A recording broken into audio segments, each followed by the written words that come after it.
Hi, I'm Leo. Today we're going to talk about social credit. And maybe it's not as scary as you've heard. I know, this is a sensitive topic, so I'm gonna talk about this just based on my personal experience and opinion as a native Chinese. Okay, let's start with a story. So, long time ago, I was having dinner with my coworkers, right? Some of them are from Europe. After a few rounds of drinks, we were all joking around. We were quite relaxed. Then this young guy suddenly leans in, all mysterious, and goes, "Hey, do you know your own social credit score?" And I was like, huh? Then he goes, "Yeah, you guys don't even know. Makes sense, I guess. But listen, every Chinese person has this social credit score, right? The government gives it to you. Do good things, you get points. Do bad things, they take points away. And if your score drops too low, you are not allowed to do certain things anymore. But you never know the reason." And I was thinking, are you talking about the banking credit report? The one banks check when you apply for a credit card or a loan? But he went, "No, not that." "Oh, so you really don't know." And my reaction was like, huh? Not gonna lie, that was the first time I've ever heard of the concept. I genuinely didn't know what he meant. So I immediately searched social credit online and realized the image people had. Let's start with that image. So here is the general definition. When people say social credit, they usually imagine a huge government computer that tracks every Chinese person's behavior. Like, you can picture this. You living in China, you jaywalk across the street. At the meantime, you accidentally dropped litter on the road. Next thing you know, your phone buzzes. Social credit score -2, you are now 59. Unfortunately, you are banned from public transportation until further notice. So the system punishes you for things like jaywalking, spitting, littering, complaining about your government, buying too many Japanese anime figures, wearing Crocs, liking too many wrong sexy TikTok videos. Yeah, things like that. The logic is simple. Everything you do is scored, and everything is political. That is the Hollywood definition. Basically, a universal number assigned to every citizen. Some Western media describes China's social credit like it's from the show Black Mirror. There are dramatic YouTube thumbnails like these. Meanwhile, real Chinese people are just scrolling through their phones like, what? It's wild because sometimes Western media blends different concepts like actual government blacklists with private company reward programs with random sci-fi imagination, shakes it together, and serves it like a dystopian movie. Okay, let me be very honest. I live in China. Most of the time, I do good things. Like, I pay my bills every month, never missed once. Sometimes I do things that are not so good. Like, I jaywalk. I watch NSFW stuff. But I don't wear Crocs. Not once did I receive a government alert saying, "Your social credit score dropped. Please reflect on your actions." Or, "Congratulations, your score has risen. Please keep going." If a social credit system like that really exists as they claim, then every grandma who line cuts at the grocery store would be imprisoned. Every uncle who shit-talks the government while drinking would be banned from fine dining. Every baby who cries on a train would be banned from travel for life. Trust me, if China really had this system, half of the population, or more, would have been digitally evaporated. Now you might ask, okay, Leo, maybe you guys don't have a big system that judges everything. But I did hear that you guys have something like a government punishment list. Is that true? Okay, now let's talk about what actually exists. The real situation is much more boring and far less dramatic. You can think of it as a few different scoring systems that run side by side and sometimes touch each other. First, we have the bank credit system, which is easy to understand. This is the oldest part and exists all over the world.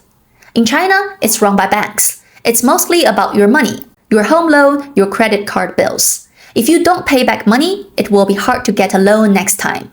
It's basically your credit score. Same all over the world. The next one is the government enforcement list, which is often misunderstood as the entire social credit system.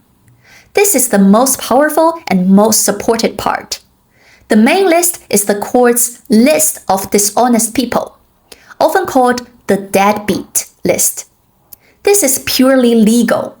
If you lose a lawsuit and the court says you must pay a fine, and you can pay, but you refuse, congratulations, you will be put on this list. The results are very clear. You cannot fly on planes, you can't take high-speed trains, you can't stay in fancy hotels. Most people cheer for this. They say, if you owe money, you should pay it back. That's just right. The last one is run by different companies. It's about business. For example, Alipay's Sesame Credit. Alipay is one of the most common mobile payment tools. So this Sesame Credit looks at how you shop. If you keep promises, like you return the public sharing bike in time, or you pay your Alipay bill every month, then it gives you a score between 300 and 850. If your score is high, you can rent bikes, phone power banks, or even cars without leaving a cash deposit. But it only works under Alipay's service system. Other companies like WeChat also has a similar system. That's it. It's not your life score. It won't judge you for everything. You will be banned from sharing bikes if you didn't return them, but you won't be minus 50 points for wearing Crocs. Then let's go deeper. Currently, there's no one big all-inclusive social credit system. But could it be ever possible? Will it become one single national score in the future? Right now, that doesn't seem very likely. There is a lot of resistance, from how hard the technology would be, what the law allows, and what people themselves think and want. The way Chinese people see this is, at its heart, a very practical mix of feelings. On one hand, people really want a society that is more honest. Everyone dislikes deadbeats, hates fake or unsafe food, and gets annoyed when someone cuts in line. If there is an actual credit system, it would offer a tech-based way to punish and reward people. It will fit with the traditional belief that good people get good things, bad people get bad things. On the other hand, there is a deep worry. Who gets to decide what is good? Is it the government, companies? Is it algorithm or AIs? If you lose points for walking your dog without a leash, can you gain points for helping grandmas cross the street? This worry has created a common tool logic attitude. As long as this tool is mainly used on other people, basically the rule breakers, and it makes my life more convenient, I support it. But if it starts judging every little thing I do, then I'm on guard. Most Chinese people see themselves as watchers and people who enjoy the conveniences, not as people who are supervised all the time. This feeling of safety comes from believing I'm basically a good citizen who follows the rules. If the system does exist, I think most Chinese people will see it like a traffic camera. If you don't run a red light, you don't need to worry about it. So here's my perspective as a native Chinese. The big social credit score system doesn't really exist. There are some separate systems like bank credit, government enforcement lists, or private company credit scores. The reality is complex, scattered, and mostly focused on legal and financial reliability. I guess there must be people arguing that, how do you know it doesn't exist? What if it does, but you just don't know about it? Okay, it's like a ghost. I can't prove that ghosts don't exist in this world. I can only confirm that in my life so far, I've never seen or heard one single ghost. None. If you have seen a ghost, and actually seen a ghost, not just heard a story about one, congratulations, you won. Same as the social credit system. I'm not here to argue. If you want to believe it's true, feel free to keep going. But let me know what you think. You are welcome to leave your opinion in the comments below. Thanks for watching. If you find this video helpful, don't forget to like and subscribe. I'm Leo. See you next time. Bye for now.